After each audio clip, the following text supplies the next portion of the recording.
Assalamualaikum warahmatullahi wabarakatuh.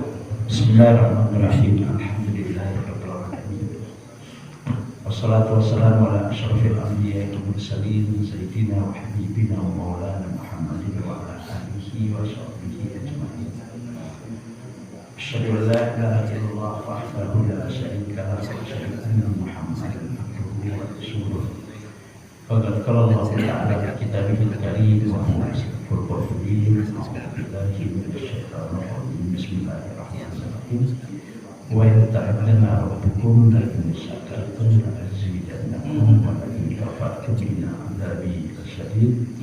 Wa qala alaihi salatu wassalam, man kana yu'minu billahi wal yawmil akhir falyaqul khairan aw liyasmut. Wa man kana yu'minu billahi wal yawmil akhir falyukrim jahu. Wa man kana yu'minu billahi wal yawmil akhir falyukrim bai'ahu. Haditsun sahihun rawahu al-Bukhari wa Muslim.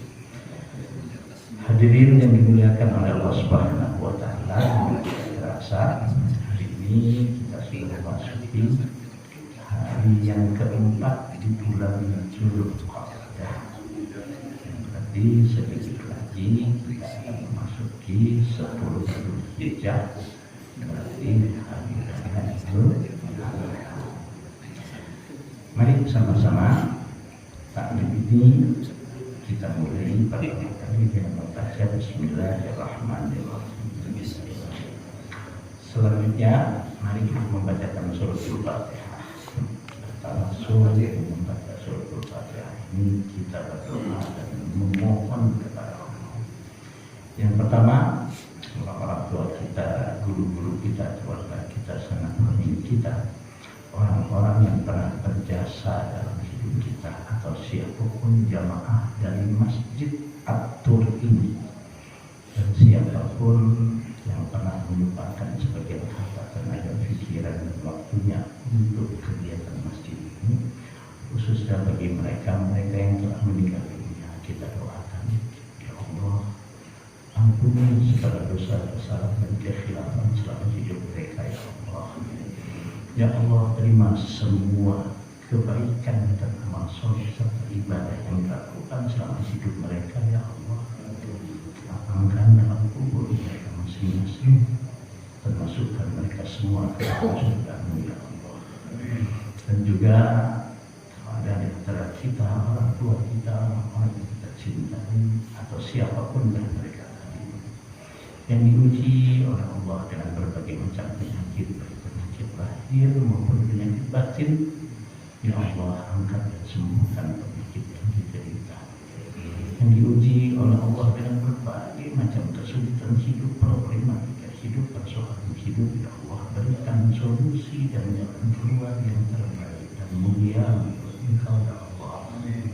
Dan kita berharap mudah-mudahan kita semua senantiasa dalam keadaan sehat lahir dan batin, mudahkan segala urusan kita, diluaskan dan berkahi rezeki yang diberikan kepada kita, dan juga kepada seluruh apapun yang kita sebutkan tadi yang masih hidup. Ya Allah, saudara-saudara kami di Palestina, ya Allah, bahkan tidak sedikit di penjuru dunia ini yang dalam keadaan menderita, sengsara, terzalimi dan dizalimi oleh musuh-musuh, ya Allah. Khususnya yang ada di Palestina, ya Allah, yang meninggal dunia di antara mereka, jadikan mereka syuhada di hadapan-Mu, ya Allah. Yang sakit dan luka-luka, sembuhkan penyakit mereka, ya Allah. Berikan kekuatan kepada mereka, ya Allah. Berikan ketabahan dan kesabaran kepada mereka, ya Allah. Berikan kemenangan kepada mereka, ya Allah. Hancurkan semua musuh-musuh-Mu, ya Allah, dan menzalimi mereka, ya Allah, dari para kaum Yahudi dan Zionis dan siapapun, ya Allah. Al-Hazimiyah wa akuniyatun salihah. Al-Fatihah. A'udzubillahi minasyaitonir rajim. Bismillahirrahmanirrahim.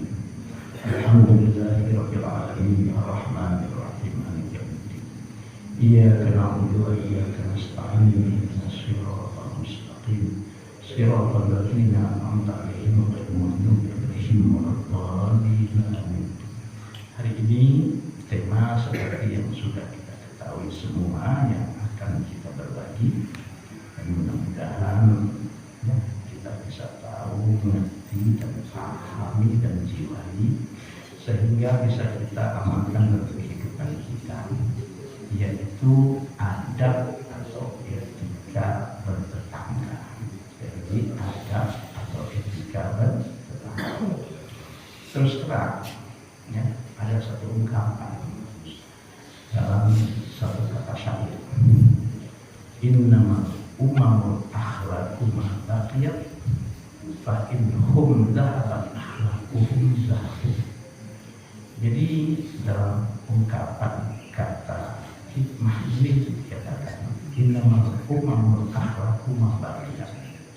Suatu bangsa, satu masyarakat atau suatu umat akan tetap utuh, akan tetap jaya, dan akan tetap berwibawa selama umat masyarakat tersebut mempunyai etika dan berakhlak dalam kehidupan mereka. Fa in hum dhahabat akhlaquhum dhahab.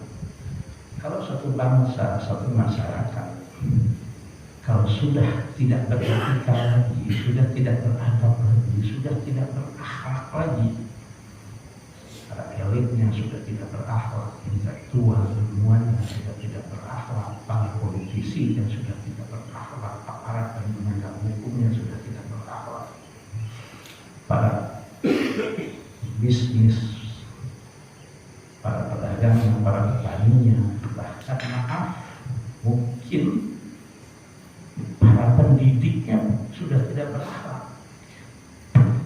Ya, tunggu kehancuran bangsa dan masyarakat tersebut. Nah, makanya itu Ali bin Abi Thalib pernah mengatakan al-akhlaq qabla al-ilm. Akhlak itu yang pertama kali yang akan dilihat dan akan menentukan berkualitas atau tidaknya suatu masyarakat sebelum ilmu. Ya, kita butuh ilmu, ya kita butuh pengetahuan, iya kita butuh orang-orang cerdas, orang-orang pintar, orang-orang yang tinggi ilmu dan pengalamannya. Tapi apa gunanya ilmu kalau tidak berakhlak? Apa gunanya orang pintar kalau tidak beradab? Apa gunanya kekayaannya boleh dikatakan oleh orang duitnya tidak berseri tapi tidak berakhlak? Apa gunanya? Karena gunanya hancur ya. Nah, disinilah berakhlak kepada siapa? Berakhlak kepada Allah, berakhlak kepada Rasulullah, berakhlak kepada kitab suci, berakhlak kepada siapapun dan apapun, berakhlak kepada tetangga, bahkan berakhlak dalam memperlakukan apapun makhluk di permukaan bumi ini, bahkan berakhlak dalam mengelola alam ini. Jadi kalau akhlak sudah nggak ada, selesai. Etika sudah nggak ada, ya tunggu aja sampai kehancuran. Nah, sekarang kita akan membahas sekelumit tentang akhlak itu, yaitu adab bertetangga. Pertanyaannya, siapa itu tetangga? Ya, siapa itu tetangga? Banyak pendapat para intelektual, para ilmuwan tentang definisi siapa itu tetangga.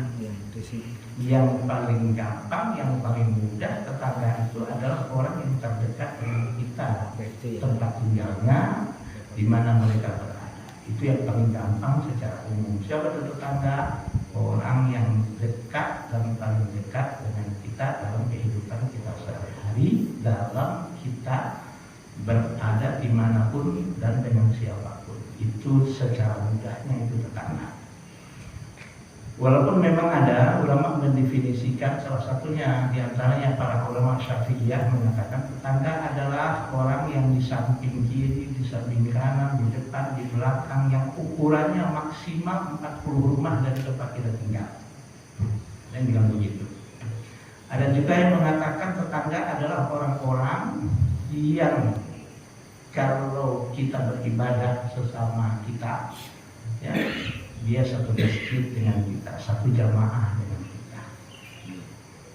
Ada juga yang mendefinisikan tetangga adalah orang yang tinggal berseberangan dengan yang bersebelahan dengan kita, walaupun dipisahkan dengan jalan, tapi jalan yang bukan jalan besar.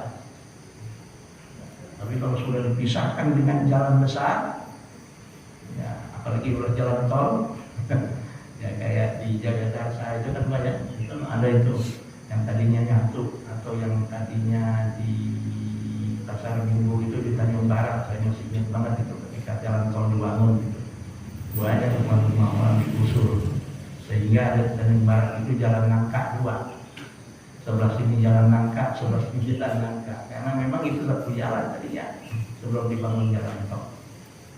Nah, ketika sudah dibangun jalan tol, berarti dipisah dengan jalan besar yang mungkin boleh jadi sulit berkomunikasi sesama mereka. Itu bukan tetangga lagi namanya. Ada yang mendefinisikan seperti itu. Ada juga yang mendefinisikan adalah siapapun orang yang ya, berdekatan dengan kita, walaupun dia maaf non-muslim, walaupun dia tidak seiman dengan kita. Jadi simpelnya, ringkasnya, tetangga adalah siapapun orang yang berdampingan dengan kita, yang dekat dengan kita, yang boleh jadi bertemu hampir setiap saat dengan kita. Kalau khusus kita sebagai seorang muslim yang satu jamaah masjid dengan kita, atau kalau berlainan iman dengan kita, berlainan agama dengan kita, berlainan keyakinan dengan kita, yang maksimal jaraknya ya, maksimal jaraknya 40 rumah dari depan, dari belakang, dari kiri, dari kanan. Itu yang namanya tetangga. Nah, sekarang pertanyaannya, Islam itu agama yang utuh, agama yang kafah. Bahasa kerennya agama yang komprehensif, bahasa kerennya. Ya, agama yang mengatur kehidupan umat dari dia bangun tidur sampai tidur kembali, bahkan tidurnya pun, bahkan dimanapun dia berada, bahkan sampai kapanpun, sampai dia menghembuskan nafasnya yang terakhir di permukaan bumi ini. Bahkan sudah mati pun, mayatnya orang Islam itu pun harus diperlakukan sesuai dengan tuntunan syariat. Bahkan sudah dikuburkan pun, orang Islam itu masih punya etika, bagaimana kita beretika dengan orang-orang yang sudah mati. Apalagi yang meninggal itu saudara kita, keluarga kita, tetangga kita. Salah satunya kata Rasul, kalau kita tahu siapa orang itu sudah meninggal dunia, jangan lagi ceritakan, sebutkan kejelekan-kejelekannya, karena mereka sudah mendapatkan hasil dari apa yang mereka lakukan waktu hidup di dunia. Itu etika kepada orang mati itu ada. Dasar dia. Jadi jangankan kepada orang hidup, orang yang sudah mati pun, kita sebagai orang hidup punya etika bagaimana memperlakukan orang yang sudah meninggal dunia. Bahkan ketika dia sudah masuk kuburan pun, sudah dikubur pun, bahkan mungkin boleh jadi dia sudah meninggal sekian bulan pun, kita masih punya etika bagaimana kita harus berbuat dengan mereka. Subhanallah, itulah agama Islam. Berbahagialah kita yang memeluk agama yang komprehensif, yang utuh, yang sempurna ini. Ya, jadi ada ajaran-ajaran yang sering saya sebutkan, mungkin sudah kesekian kali di tempat ini, yang kelihatannya benar, padahal ajaran ini membuat kita semakin jauh dari agama kita. Yaitu diantaranya yang disebut dengan sekularisme. Apa itu sekularisme? Ajaran yang memisahkan agama dari kehidupan sehari-hari. Kalau ada agama lain yang menyatakan, ya, oh ini urusan bisnis, ini urusan dagang, oh ini urusan politik, oh ini urusan negara, oh ini urusan berinteraksi dengan tetangga, ada hubungan dengan agama. Agama ya agama, iman ya iman, gak ada hubungan dengan bisnis, gak ada hubungan dengan dagang, gak ada hubungan dengan kehidupan bertetangga. Ya silakan saja agama mereka kalau punya ajarannya seperti itu. Tapi Islam enggak. Islam itu adalah agama yang mengatur kehidupan siapapun orang yang beriman, dari dia bangun tidur sampai tidur kembali, bahkan tidurnya pun, bahkan sampai dia meninggal dunia, bahkan setelah dia meninggal dunia pun masih ada peraturan-peraturan dan etika-etika yang harus dijalankan. Bahkan setelah dia mati pun masih ada peraturan-peraturan dan etika-etika yang harus kita taati terhadap orang yang sudah lama meninggal dunia itu.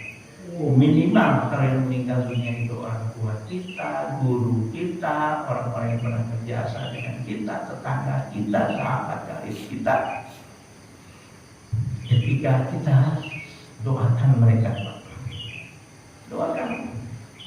Makanya ada di antara kemarin ini ya saya dapat ya dari Pak Andi Baskoro, ada teman kita, tetangga kita di sini dulu, Pak Andi ya, saya masih ingat waktu dia haji dulu saya diminta untuk ceramah Malimah Pustakaannya.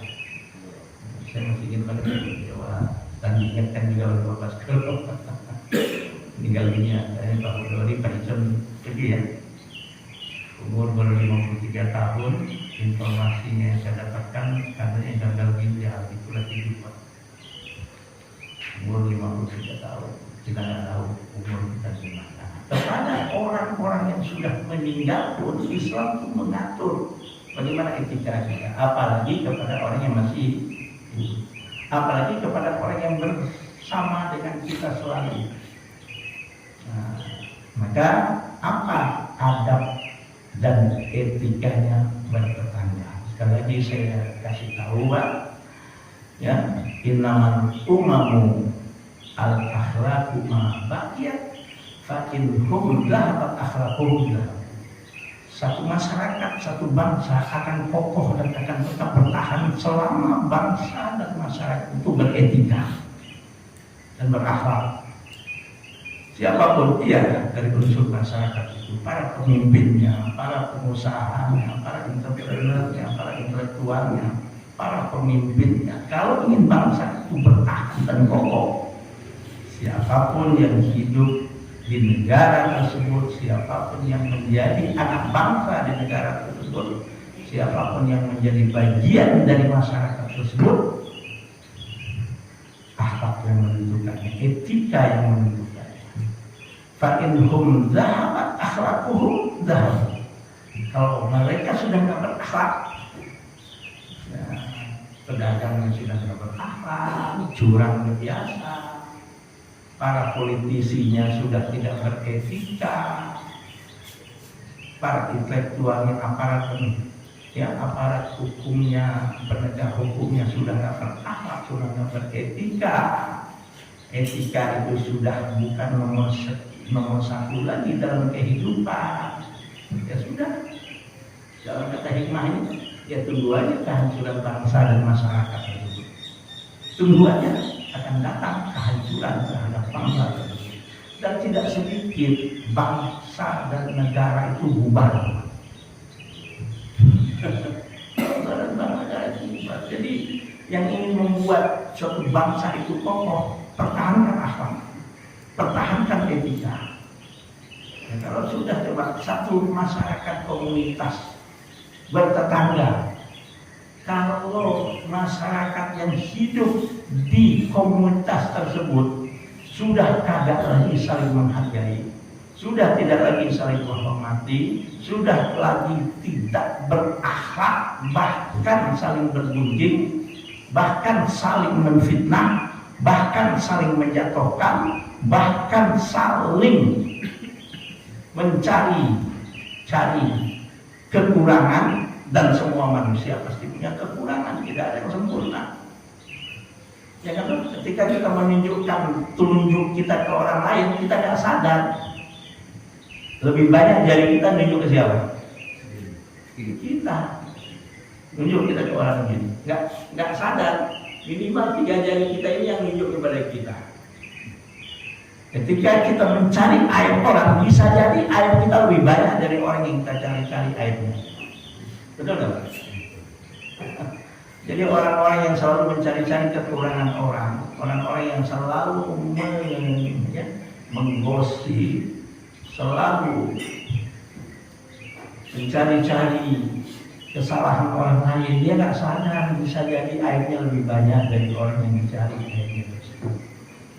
Nah, kalau masyarakat satu komunitas sudah tidak lagi saling menghargai, tidak ada lagi saling menghormati, yang muda nggak menghormati lagi yang tua sudah nggak ada lagi rasa perhatian dan sayang kepada yang muda,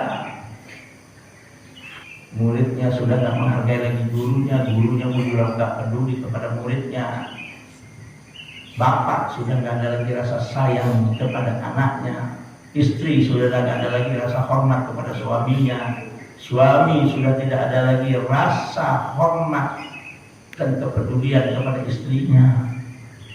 Ya sudah, apalagi saling menfitnah, apalagi saling mengorek-ngorek kekurangan, apalagi saling mencari aib dan kekurangan. Apa yang terjadi? Kacau enggak masyarakat itu? Kacau enggak komunitas tersebut? Maka betul hadis yang disampaikan ke saya waktu kita berbagi adalah satu hadis Rasulullah SAW. Di sini dinyatakan, dalam satu kesempatan ada seorang sahabat bertanya kepada baginda Rasulullah SAW, inna fulana, sesungguhnya seorang wanita, taqumul laila wa tasumun nahar, rajin sholat, bahkan bukan cuma sholat 5 waktu yang wajib, sholat malam pun dilakukan, tahajudnya rajin, berpuasa di siang hari, bukan hanya puasa di bulan Ramadan, berpuasa juga puasa sunnah Senin Kemis dan puasa sunnah yang lainnya. Wataf'al, dan selalu mereka seperti itu. Seorang wanita ini watasodaqah, bahkan ketika dia dapat rezeki dia tidak lupa untuk bersedekah, baik sedekah wajib berupa zakat maupun sedekah sunnah berupa infak. Perhatian kalau soal sudah urusan sedekah ini. Tapi sayang, kata sahabat ini ke Rasulullah, waktu zikironaha bilisaniha, tapi lidahnya gak dijaga, lisannya gak dijaga, ngomong asal apa? Jeblak aja, gak dipikirin orang yang dengar omongannya tersinggung, gak dipikirin orang yang diomonginya merasa sakit hatinya, gak dipikir omongannya itu adalah fitnah doang, gak dipikir yang keluar dari lidahnya itu adalah kata-kata sumpah serapah. Kalau sudah ngomel Pak, itu walaupun dia belum pernah ke Ragunan, tapi binatang yang ada di Ragunan itu keluar semua itu sama dia. Ya, kalau di Jakarta Ragunan, nggak tahu saya kalau di Bogor. Apa? Taman safari binatang nggak banyak Pak. Itu orang tertentu aja binatang. Tapi kalau di Ragunan macam-macam, dasar lu monyet lu. Apa lagi Pak? Nggak pernah ke Ragunan, tapi binatang di Ragunan coba kalian hafal ya Pak. Padahal sedekahnya rajin. Padahal sholat 5 waktunya, bahkan sholat sunnah tahajudnya pun rajin, puasanya pun rajin.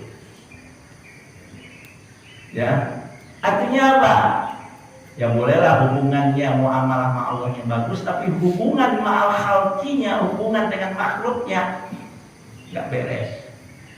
Kan ada tuh orang sekarang begitu mudah keluar kata-kata sumpah serapah. Ya, yang saya lihatin, ikutin di medsos sekarang, ya, guru kita bersama Ustaz Adi Hidayat. Saya terang pribadi, saya banyak ngaji dengan Ustaz Adi Hidayat. Saya sering ngasih dengan ceramah beliau.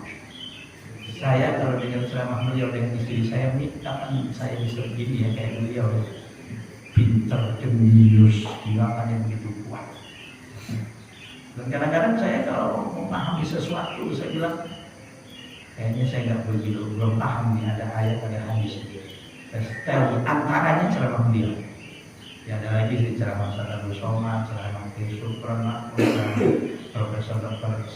Sayyid Agil Munawar, sehingga ceramah Kiai Dr. Ahsin Safa, bahkan ceramahnya Salim Sikap Al-Jufri sering saya dengar.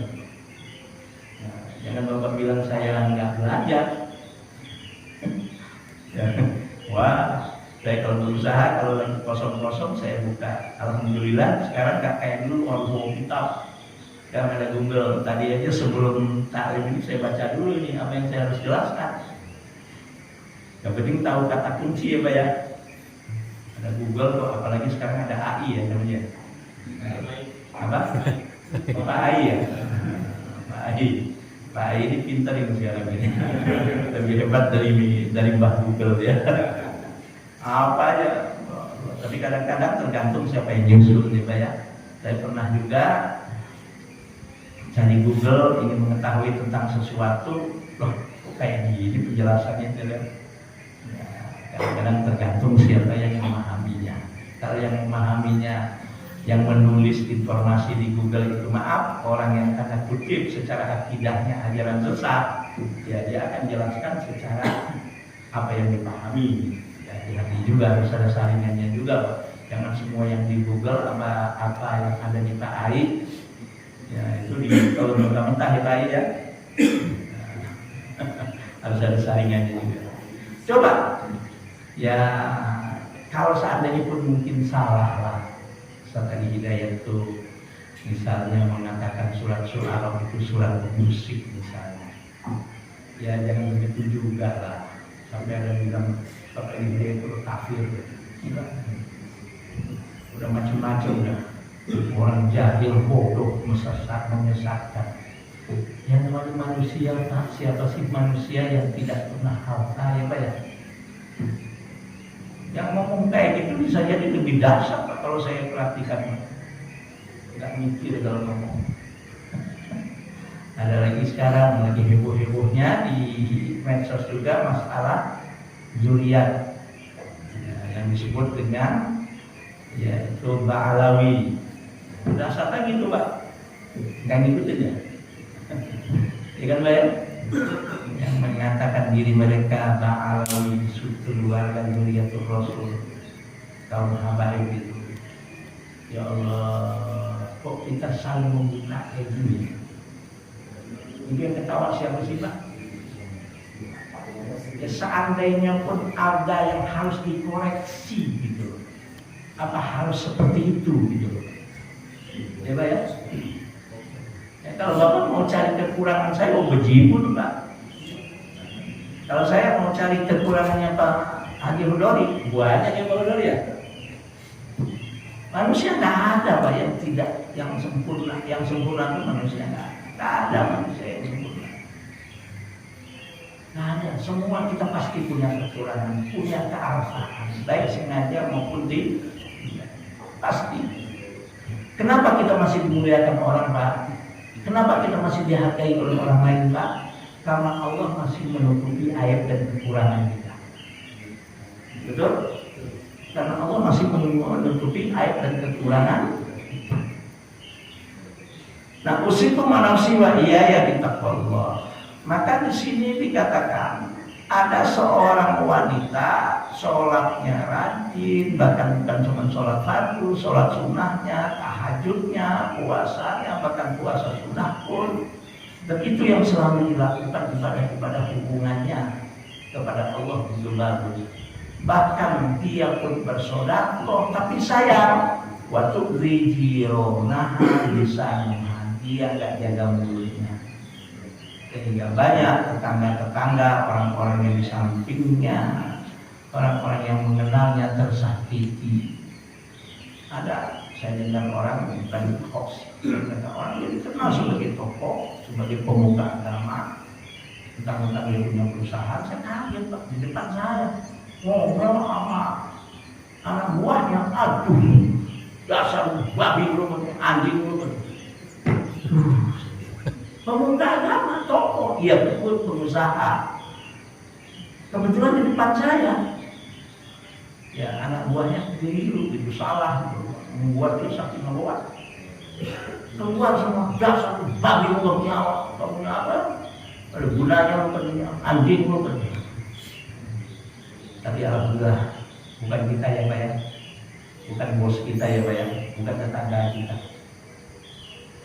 Astagfirullahaladzim. Nah kemudian seorang yang begini ditanya oleh seorang sahabat Rasulullah. Orang ini kayaknya la khaira fiha, gak ada kebaikannya deh. Walaupun dia rajin sholat, rajin puasa, maka maaf, jidatnya pun sampai hitam. Tapi ngomong gak dijaga. Kata Rasul, orang seperti ini dia min ahlin nar. Dia bukan orang akan penghuni surga, tapi penghuni neraka. Kemudian lagi,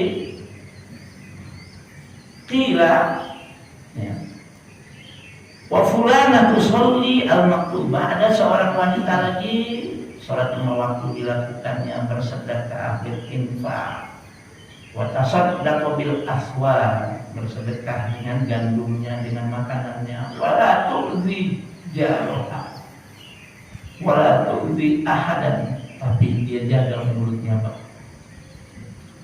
Faqala Rasulullah SAW, hiya min ahlil jannah. Itulah orang yang insya Allah termasuk penghuni surga. Hadis ini diriwayatkan oleh Al-Imam Al-Baihaqi, ya, di dalam satu kitab di antaranya Al-Maktabah Al-Rus yang dicetak di Riyadh halaman 2003 juz 12 halaman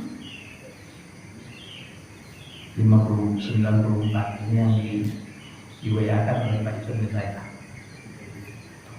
Banyak hadis-hadis sahih yang senada dengan hadis ini. Salah satunya kata Rasul, hadis yang diriwayatkan oleh Al-Imam Al-Bukhari dan Imam Muslim. Apa kata Rasul? Man kana yu'minu billahi wal yawmil akhir, barang siapa yang beriman kepada Allah dan hari akhirat. Bukan cuma sholat saja kata Rasul yang harus benar, bukan cuma puasanya saja yang harus dilakukan, tapi juga falyaqul khairan aw liyasmut. Kalau dia berbicara, hendaklah berbicara yang baik, yang bermanfaat dan tidak menyakiti orang. Kalau dia tak mampu berbicara yang baik, ya, aw liyasmut, dia nggak usah ngomong, kunci mulut rapat-rapat. Kalau memang dia nggak bisa mengeluarkan kata-kata yang baik dan bermanfaat. Wa man kana yu'minu billahi wal yawmil akhir falyukrim jarahu. Siapa orang yang beriman kepada Allah dan beriman kepada hari akhir, kata Rasul, jangan cuma ngaku beriman, buktikan. Falyukrim jarahu, hormati tetanggamu, siapa orang yang dekat denganmu. Itu bukti keimanan, di antara bukti keimanan kata Rasul. Bahkan wa man kana yu'minu billahi wal yawmil akhir falyukrim dhaifahu. Siapa orang yang mengaku beriman dengan Allah dan hari akhirat, hormati tamunya. Ya, subhanallah. Bahkan ada hadis lain juga, hadis sahih yang diriwayatkan oleh Al-Imam Al-Bukhari. Qala Rasulullah sallallahu alaihi wasallam. Apa kata Rasul? Ini jelas sekali kata Rasul. La yadkhulul jannata, tidak akan masuk surga man la ya'manu jaruhu bawa'iqahu. Ini hadis sahih yang diriwayatkan oleh Imam Bukhari. Tidak akan masuk surga kata Rasul orang yang tetangganya gak aman dari kelakuannya, orang yang tetangganya gak aman dari kata-katanya, orang yang tetangganya, orang-orang yang ada di sekitarnya enggak aman dan terusik dengan tutur katanya, dengan perbuatannya, dan dengan sikapnya, tersakiti. Walaupun mungkin boleh jadi orang itu sholatnya rajin, puasanya rajin, tapi kalau kita kaji dan ini pernah kita bahas, Sholat yang sesuai dengan syariat itu yang kayak apa sih? Gitu toh. Puasa yang sesuai dengan syariat itu yang kayak apa sih? Kita kan banyak memahami ibadah itu hanya satu aspek. Yang pernah saya kasih contoh mungkin dua. Alhamdulillah kita kalau sholat zuhur kebetulan nggak sempat ke masjid, kebetulan nggak sempat ke musola untuk berjamaah, kebetulan istri ke anak nggak ada di rumah, lagi hujan nih Pak, di kamar lagi sholat, nggak ada yang lihat. Berani nggak tuh sholat zuhur, mentang-mentang nggak ada yang tahu, nggak ada yang lihat, di porting jadi 3 rakaat. Berani nggak Pak? Nggak berani kan nggak ada yang lihat, kan nggak ada yang tahu. Kenapa nggak berani Pak? Kan nggak ada yang lihat, nggak ada yang tahu. Hah? Kenapa nggak berani? Jawab Pak, kenapa nggak berani? Hah?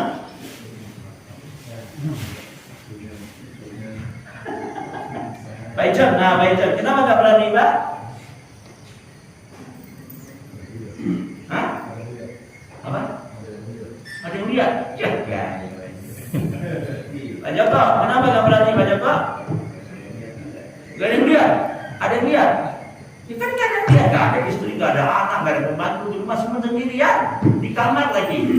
Walaupun gak ada yang lihat, kenapa sholat zuhurnya tetap 4 rakaat Pak? Baik? Ya. Sekarang saya tanya, Pak Ayu pernah gak ngomongin istri Pak Ayu? Hah? Pernah gak? Pernah sering? Pak Ayi ketika ngebohongin istri Bapak, ada yang lihat gak? Gak ada. Yang benar Allah melihat. Allah gak tahu. Tahu kenapa masih berani ngebohongin istri?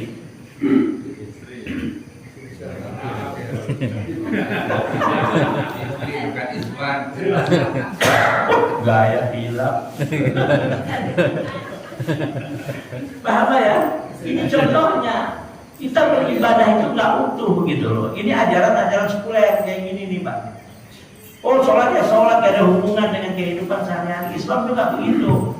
Islam mengajarkan agama yang benar adalah agama yang bukan cuma sekedar tata cara sholat aja benar. Ini orang yang ditanya oleh sahabat ini ke Rasulullah, ya Rasul, sepengetahuan kami ada seorang wanita, ya Allah, sholatnya rajin banget, ya Rasulullah, sholat duhanya, sholat tahajudnya rajin banget.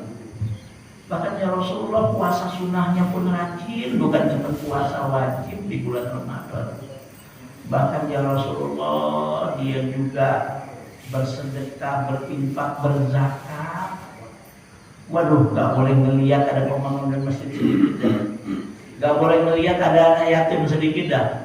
Gak boleh ngelihat ada pembangunan pondok pesantren, gatal lagi itu tangannya untuk bantu. Tapi sayangnya Rasulullah, mulutnya nggak dijaga. Sayangnya Rasulullah, mulutnya nggak dijaga. Dan diinginkan oleh Allah dari hasil semua ibadah kita. Sudahkah ibadah kita menghasilkan tazkiyatun nafsi? Sholat yang kita lakukan, puasa yang kita lakukan, sedekah yang kita lakukan mampu membuat jiwa kita ini bersih, hati kita ini bersih dari penyakit-penyakitnya. Sudahkah sholat kita, puasa kita, zakat kita semua mampu membuat kita menjadi manusia-manusia yang adil dan tidak zolim, ya, dan tidak zolim kepada diri kita, kepada anak kita, kepada istri kita, kepada tetangga kita, bahkan kepada alam. Ya, kan sering kita bahas Pak, dan pernah saya katakan di sini. Gak usah lihat negara orang, negara kita aja lah. Dulu Kus-Kus bilang negara kita ini bukan lautan, hanya kolam susu. Kayu dan jala cukup menghidupimu. Tiada badai, tiada topan kau temui. Ikan dan udang menghampiri dirimu. Orang bilang tanah kita tanah surga, tongkat dan kayu dan tanam. Apa yang terjadi sekarang ini? Ulihat ibu pertiwi sedang bersusah hati, air matanya berlinang, emas tintanya terkenang. Hutan, gunung, sawah, lautan, simpangan kekayaan. Kini ibu sedang lara, menangis dan berdoa. Kenapa begitu Pak? Ebit yang menjawab, mungkin Tuhan mulai bosan melihat sikap kita yang selalu salah dan bangga dengan dosa-dosa. Atau alam mulai enggan bersahabat dengan kita. Kalau kata Ebit, mari kita tanya kepada rumput yang bergoyang. Kalau kata saya, saya, yuk kita tanya hati nurani dan iman kita masing-masing. Sudahkah kita beragama secara utuh? Sudahkah sholat kita komprehensif? Sudahkah puasa kita komprehensif? Jangan cuma cara sholatnya yang benar, tapi output dari sholat kita, output dari puasa kita, output dari haji kita harus menghasilkan tazkiyatun nafsi. Diri kita, jiwa kita bersih dari kerakusan, dari kesombongan, dari keserakahan, dari manusia yang sudah tidak punya malu, muka tembok kulit badak. Banyak nggak sekarang orang muka tembok dan kulit badak? Tahu muka tembok kulit badak? Ini bahasa saya waktu kecil dulu. Dasar lu muka tembok lu katanya. Apa muka tembok badak? Gak punya malu. Banyak nggak sekarang para intelektual, ilmuwan, bahkan yang disebut dengan maaf usikum wa nafsi wa ya bitaqwallah, terutama saya menasih diri saya pribadi, orang yang dianggap sesepuh, orang yang dianggap penyusup, orang yang dianggap sebagai ya Allah, tapi udah muka tembok banyak nggak sekarang? Banyak kan? Kulit badak banyak nggak? Apa kulit badak? Kulit badak ya nggak punya tahu sudah nggak tahu udah nggak peduli, egonya udah naik. Sholat sih sholat, egonya udah naik. Sholat sih sholat, jidatnya sampai hitam. Tapi ya Allah, melihat orang yang berbeda dengan dia aja, padahal perbedaannya hanya masalah-masalah khilafiyah. Ya Allah, ketemu aja udah nggak mau salam, nengok aja udah nengok dengan pandangan benci. Banyak kan yang pada begini kadang-kadang, ini ajaran apa? Ini Islam itu rahmatan lil alamin. Apakah rahmatan lil alamin? Orang yang cuma berbeda satu kunut satu enggak, yang satu tahlilan yang satu enggak, udah saling kontok-kontokan, udah saling menyerang, sudah saling menjatuhkan. Apa ini yang disebut dengan rahmatan lil alamin? Ya kan teman? Sombongnya bukan main, merasa paling benar sendiri. Astagfirullahaladzim. Kayak surga punya nenek moyang dia loh. Kan di surga kan enak rame-rame ya Pak ya. Tukang ojek, lu di surga kan lu tukang ojek gua dulu. Iya Bu, alhamdulillah Pak. Tukang sayur ada juga di surga. Enak kan Pak? Ya Allah, Bapak di surga juga. Alhamdulillah. Maaf Pak ya, padahal Pak tomat Bapak saya ambil dulu. Katakan sayurnya di surga, iya saya tahu kok tapi saya ambil. Ya Allah, supir angkotnya ada di surga, enak tuh Pak? Tukang bangunannya ada di surga, enak gak Pak? Yang kerja di banknya kerja masuk di surga, polisinya masuk surga, ustadznya masuk surga, enak gak Pak? Guyup, enak gak Pak? Enak. Dan diinginkan oleh Allah dari hasil semua ibadah kita. Sudahkah ibadah kita menghasilkan tazkiyatun nafsi? Sholat yang kita lakukan, puasa yang kita lakukan, sedekah yang kita lakukan mampu membuat jiwa kita ini bersih, hati kita ini bersih dari penyakit-penyakitnya. Sudahkah sholat kita, puasa kita, zakat kita semua mampu membuat kita menjadi manusia-manusia yang adil dan tidak zalim, dan tidak zalim kepada diri kita, kepada anak kita, kepada istri kita, kepada tetangga kita, bahkan kepada alam. Ya, kan sering kita bahas Pak, dan pernah saya katakan di sini. Gak usah lihat negara orang, negara kita aja. Nah dulu Kus bilang negara kita ini bukan lautan hanya kolam susu. Kayu dan jala cukup menghidupimu. Tiada badai, tiada tokan kau temui, ikan dan udang menghampiri dirimu. Orang bilang tanah kita tanah surga, tongkat dan kayu jadi tanam. Apa yang terjadi sekarang ini? Udi hatimu pertiwi, sedang bersusah hati, air matanya berlinang, emas tintanya terkenang. Hutan, gunung, sawah, lautan, simpanan kekayaan, kini ibu sedang lara menangis dan berdoa. Kenapa begitu Pak? Ebit yang menjawab, mungkin Tuhan mulai bosan melihat sikap itu yang selalu salah dan bangga dengan dosa-dosa, atau alam mulai enggan bersahabat dengan kita. Kalau kata Ebit, mari kita tanya kepada rumput yang bergoyang. Kalau kata saya, yuk kita tanya hati nurani dan iman kita masing-masing. Sudahkah kita beragama secara utuh? Sudahkah sholat kita komprehensif? Sudahkah puasa kita komprehensif? Jangan cuma cara sholatnya yang benar, tapi output dari sholat kita, output dari puasa kita, output dari haji kita harus menghasilkan tazkiyatun nafsi. Diri kita, jiwa kita bersih dari kerakusan, dari kesombongan, dari keserakahan, dari manusia yang sudah tidak punya malu, muka tembok kulit badak.